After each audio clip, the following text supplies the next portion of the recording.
औज़ुबिल्लाहिमिनश्शैतानिर्रजीम बिस्मिल्लाहिर्रहमानिर्रहीम। Welcome back to my channel Islamic Historia. दोस्तों, आज हम बयान कर रहे हैं खाना काबा की तामीर का वाक़या कि खाना काबा की तामीर किस किस ने करवाई, खाना काबा की जगह पहले क्या था और किस किस ने खाना काबा की तामीर करवाई। नाज़रीन, तारीख़ की किताबों में मौजूद है कि हज़रत आदम अलैहिस्सलाम ने काबा की जो इमारत बनाई वो तूफ़ान नूह तक बाकी रही और बावक़्त तूफ़ान उसे आसमानों पर उठा लिया गया। उसके बाद काबा मुअज़्ज़मा की जगह एक बुलंद टीले की तरह सारी ज़मीन से जुदा मालूम होती थी, लेकिन उस पर कोई इमारत न थी। लोग उसी जगह का कसद करते और उसे कबूलियत दुआ का मकाम समझते थे। यहाँ तक कि अल्लाह ताला ने हज़रत इब्राहीम अलैहिस्सलाम को हुक्म दिया कि वो इस्माईल अलैहिस्सलाम को साथ लेकर काबा की इमारत तामीर करें और जगह की निशानदही उस तरह फरमाई कि अल्लाह ताला ने बादल का एक टुकड़ा भेजा ताकि उसके साया से काबा की हद मुकर्रर कर ली जाए। फिर हज़रत जिब्राईल अलैहिस्सलाम ने उस साया की मिकदार ख़त खींच दिया और हज़रत इब्राहीम अलैहिस्सलाम ने उस ख़त पर यहाँ तक कि ज़मीन खोद दी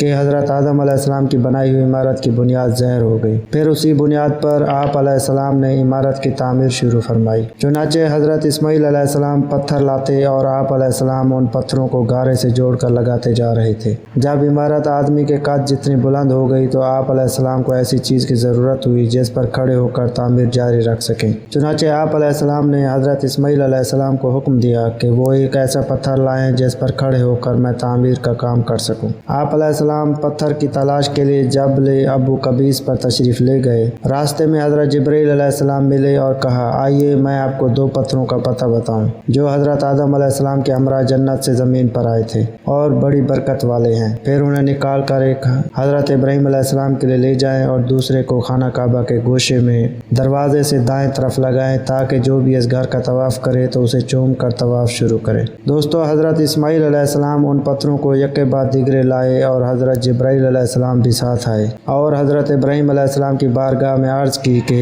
इस पत्थर यानी हजर असवद को काबा के गोशे में रख दे। चुनाचे उसे उसके मकाम पर रख दिया और दूसरे पर खड़े होकर तामीर का काम शुरू फरमा दिया और इन तामीर हज़रत इब्राहीम अलैहिस्सलाम और हज़रत इस्माईल अलैहिस्सलाम ये दुआ भी करते रहे जिसका तर्जमा है, ऐ हमारे रब हमसे कबूल फरमा, बेशक तू ही सुनने वाला जानने वाला है। शुरू में हजर असवद का रंग बहुत सफ़ेद था, बाद में स्याह हो गया। जैसा कि नबी करीम सल्लल्लाहु अलैहि वसल्लम ने इरशाद फरमाया, हजर असवद और मकाम इब्राहीम जन्नत के याकूत में से दो याकूत हैं जिनका नूर अल्लाह ताला ने मिटा दिया। अगर वो ऐसा न करता तो मशरिक़ और मगरिब के दरमियान सब कुछ रोशन हो जाता। और इरशाद फरमाया, हजर असवद जन्नत से उतरा और ये दूध से ज़्यादा सफ़ेद था। फिर उसे बनी आदम की खताओं ने सियाह कर दिया। जिस पत्थर पर खड़े होकर हज़रत इब्राहीम अलैहिस्सलाम ने तामीर काबा फरमाई उसे रब ताला ने अज़मत अता फरमाई कि उसे नमाज की जगह बनाने का हुक्म इरशाद फरमाया। चुनाचे कुरान मजीद में है जिसका तर्जुमा है, ऐ मुसलमानों तुम इब्राहीम के खड़े होने की जगह को नमाज का मकाम बनाओ।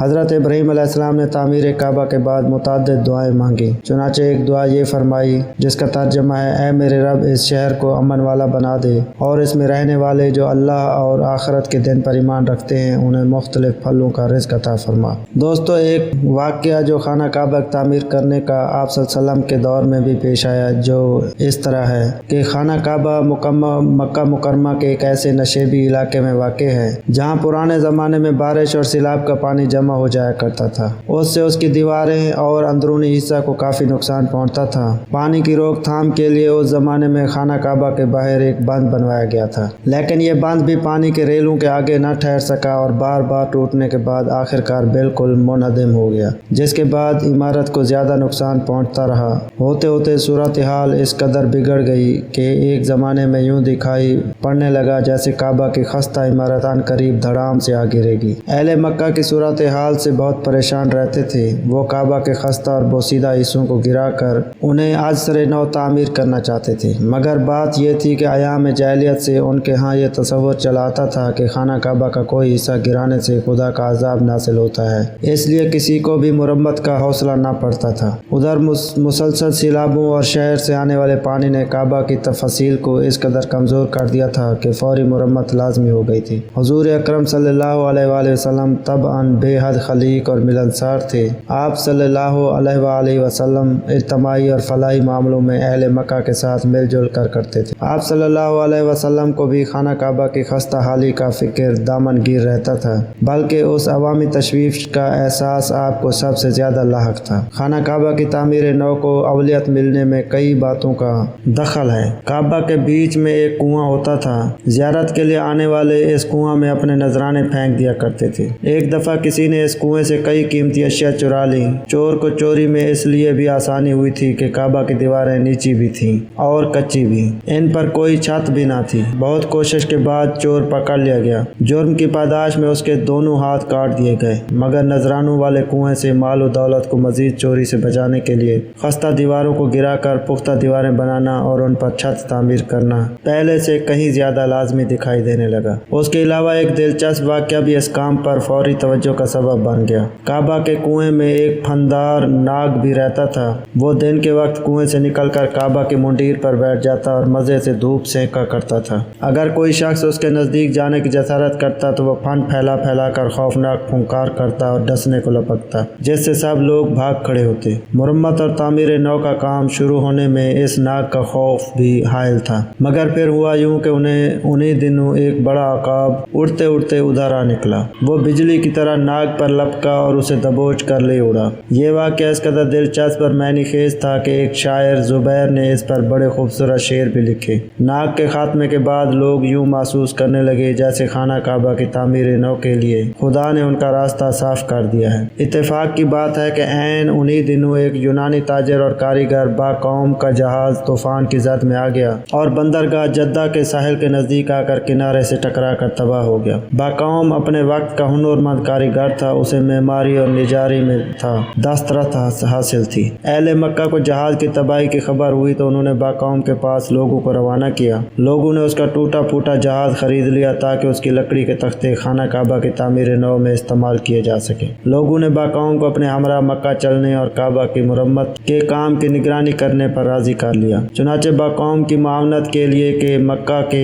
एक तजर्बाकार कारीगर की खिदमत भी हासिल कर ली गई और फिर बड़े जोर शोर से काम शुरू कर दिया गया। खाना काबा की तामीर नौ के इस तारीखी काम में तमाम कबीले मुतहद होकर पूरे जोश और खरोश से मसरूफ हो गए और कोई कबीला भी उस शर्फ से महरूम न रहा। हुजूर अकरम सल्लल्लाहु अलैहि वसल्लम भी इस कार खैर में बढ़ चढ़ कर हिस्सा ले रहे थे। हर किस्म का मतलूबा तामीरी सामान फराहम कर लिया गया। मक्का के आसपास की पहाड़ियों से नीले पत्थर जमा कर लिए गए और तामीर का काम बड़ी सरत और जान फिशानी से आगे बढ़ने लगा। जब दीवारें 5-6 फुट के लगभग उठ गईं तो हजर अस्वद को उसकी पुरानी जगह पर नस्ब करने का मरहला दरपेश हुआ। इस मुकद्दस पत्थर को उठाकर उसकी कदीम रिवायती जगह पर रखना एक ऐसा बड़ा एजाज था जिसे हासिल करने के लिए हर कबीला बेहद मुस्तरब था। चुनाचे इस नाजुक मामले पर गर्मा गर्म बहसबाजी का सिलसिला छिड़ गया और जल्द ही नौबत तलख कला तू मैं तक जा पहुंची। कोई कबीला अपने हक से दस्तबरदार होने पर रजामंद न था। तकरार लंबी होती गई तो मामला जंग व जदल की सी सूरत अख्तियार कर गया।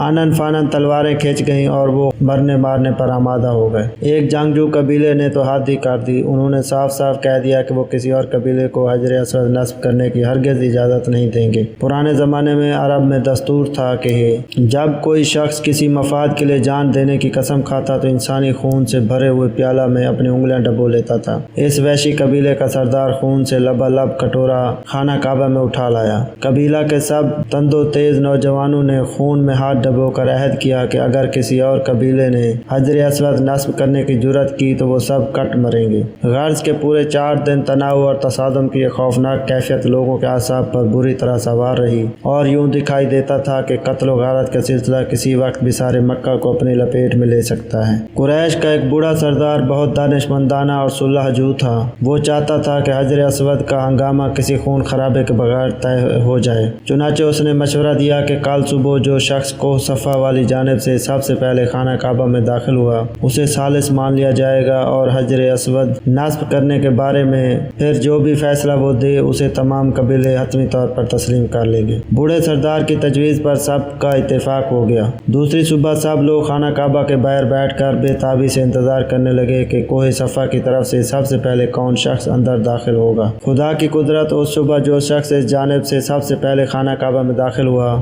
وہ حضور اکرم صلی اللہ علیہ وسلم ہی تھے۔ حضور کا احترام تو سبھی کرتے تھے، بلکہ یہاں تک کہ اصل نام پکارنے کے بجائے آپ کو احتراماً امین اور صادق کے معزز ترین القابوں سے یاد کیا جاتا تھا۔ چنانچہ جو ہی آپ صلی اللہ علیہ وسلم خانہ کعبہ میں داخل ہوئے، ہر طرف خوشی کے نعرے بلند ہونا شروع ہوئے۔ لوگ بے ساختہ پکار اٹھے، یہ تو وہی امین ہے جنہیں ہم خوب جانتے ہیں، ہم انہیں باخوشی اپنا ثالث تسلیم کرتے ہیں۔ حضور اکرم صلی اللہ علیہ وسلم موقع کی نزاکت سے بخوبی آگاہ تھے۔ آپ صلی اللہ علیہ وسلم نے فرمایا، ایک چادر لاؤ۔ چادر فوراً مہیا کر دی گئی۔ آپ صلی اللہ علیہ وسلم نے اسے زمین پر بچھا دیا اور اپنے مبارک ہاتھوں سے حجر اسود اٹھا کر چادر کے بیچ میں رکھ دیا۔ پھر تمام قبیلوں کے منتخب نمائندوں سے فرمایا، اب تم سب اس چادر کے کنارے تھام لو اور اسے اٹھا کر اس مقام تک لے جاؤ جہاں حجر اسود نصب ہونا ہے۔ سب لوگ چادر کے کنارے تھامے خوشی خوشی اس مقام پر پہنچ گئے۔ آپ صلی اللہ علیہ وسلم نے فرمایا، اب اسے زمین پر رکھ دو۔ پھر آپ صلی اللہ علیہ وسلم آگے بڑھے، حجر اسود اٹھایا اور اسے مقرر مقام پر رکھ دیا۔